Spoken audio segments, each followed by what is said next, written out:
एक बार भगवान शिव के सेवक ने कहा, हे प्रभु, आप तो दिन भर मूर्ति बनकर खड़े रहते हैं।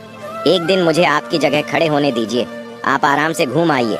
शिव जी मुस्कुराए और बोले, ठीक है, लेकिन एक शर्त है। मंदिर में जो भी आए और जो कुछ भी कहे, तुम्हें बस सुनना है, जवाब नहीं देना है। सेवक ने शर्त मान ली और भगवान ने सेवक को अपने जैसा मूर्ति का रूप देकर मंदिर में खड़ा कर दिया, ताकि वह बिल्कुल भगवान जैसा दिखाई दे। सुबह सबसे पहले एक व्यापारी आया।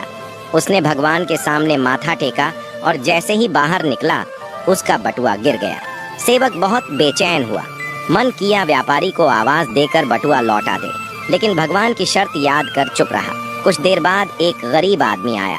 उसने भगवान से कहा, हे प्रभु, मेरे बच्चे भूखे हैं, कुछ मदद कर दो। तभी उसकी नजर बटुए पर पड़ी। उसने भगवान को धन्यवाद दिया और बटुआ उठाकर चला गया।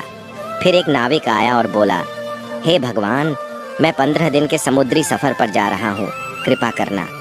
वह जैसे ही बाहर निकला, पुलिस आई और उसे बटुआ चोरी करने के इल्जाम में पकड़ लिया।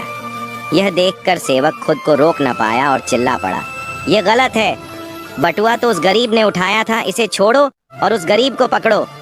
रात को भगवान लौटे तो सेवक ने गर्व से पूरा किस्सा सुनाया, लेकिन भगवान गंभीर हो गए और बोले, तुमने मेरी योजना में दखल दे दिया।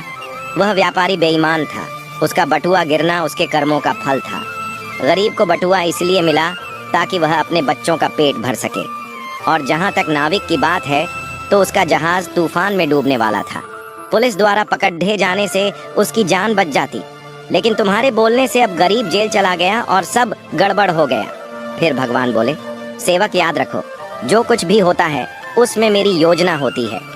तुम्हारी नज़र सिर्फ उस पल की सच्चाई देखती है, लेकिन मैं संपूर्ण समय और कर्मों को देखता हूँ। इसीलिए जब भी तुम्हें कुछ गलत लगे तो समझ लेना कि मैं तुम्हारे भले के लिए ही कर रहा हूँ। हर हाल में मुझ पर भरोसा रखो। निष्कर्ष, कभी कभी हमें जो चीज़ गलत लगती है, वही असल में हमारे अच्छे के लिए होती है। भगवान की योजना हमेशा हमारी सोच से बड़ी और गहरी होती है। इसलिए हर हालात में भगवान पर भरोसा बनाए रखना चाहिए, क्योंकि जो भी होता है वह हमारे अच्छे के लिए ही होता है।